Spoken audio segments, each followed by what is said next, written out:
Dear David Platt, I hope my donation through the Make-A-Wish Foundation will assist the International Mission Board's efforts to spread the gospel among the unreached people groups around the world. We're here for a visit with David. Okay. At some point. I still desire to engage with the people myself. However, it must not have been God's will for me to do so before the expiration of my wish on my 21st birthday. I thought you might be interested in learning about my story and life-threatening medical condition, so I have included my story below. In 5th grade, on February 14, 2007, I suffered my first hemorrhagic stroke and was diagnosed with an arteriovenous malformation, AVM, in my brain. The doctors determined that it is too risky to surgically remove. The left side of my body was paralyzed from the stroke, but after months of intensive physical and occupational therapy, I regained complete use of my body again. For the next 4 years, I did not experience any severe medical complications from the AVM, and Make-A-Wish began processing my original wish for my family and I to have a vacation in Australia. In the summer of 2011, however, I suffered my second hemorrhagic stroke. I never regained complete use of my left arm and hand. The ongoing pain and fatigue increased after this stroke as well. On January 3rd, 2012 and February 9th, 2012, I experienced my third and fourth strokes and was not able to travel. We decided to postpone granting my wish until I became more stable. I hope to meet you one day and serve the unreached with you.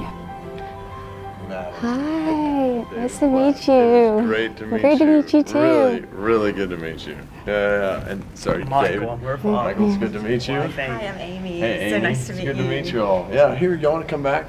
Yeah, that'd be great. So, I can't tell you how excited I am about this. How are you doing now? I mean, I'm doing fairly good. I guess I would say it's kind of like on a day-to-day thing. Sometimes I have like more fatigue than other days. And So, what's God doing in your life right now? after my second stroke, which was in 9th grade, once I actually saw that just like when my body was paralyzed and I needed my mom to bathe me because I was too weak to and I couldn't balance myself, that's, I don't know, somehow God made this like analogy where that's how I am spiritually. I can't bathe myself no matter how hard I try. It's just gonna keep wearing me out if I just keep trying to work. And someone's gotta do it for me, and that person that can do it is Jesus. You guys gotta be so proud of your daughter. I'm just blown away right now. Praise God for His grace. And you guys. Are you okay if I read your letter in chapel? Absolutely. Is that okay? There's no reason not. Okay. Father, I praise you for your grace and your mercy. And No matter how hard I tried, I was not able to clean myself either way.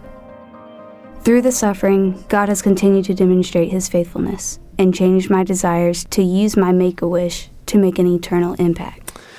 I want to share with you a letter that I received in my office one day with a check from the Make-A-Wish Foundation. So here's the letter. Dear David Platt, I hope my donation to the Make-A-Wish Foundation will assist the International Mission Board's efforts to spread the gospel among the unreached people groups. After much prayer and consideration of how best to strategically use this wish to glorify God within the time constraints and other limitations, I determined a donation through the IMB for the unreached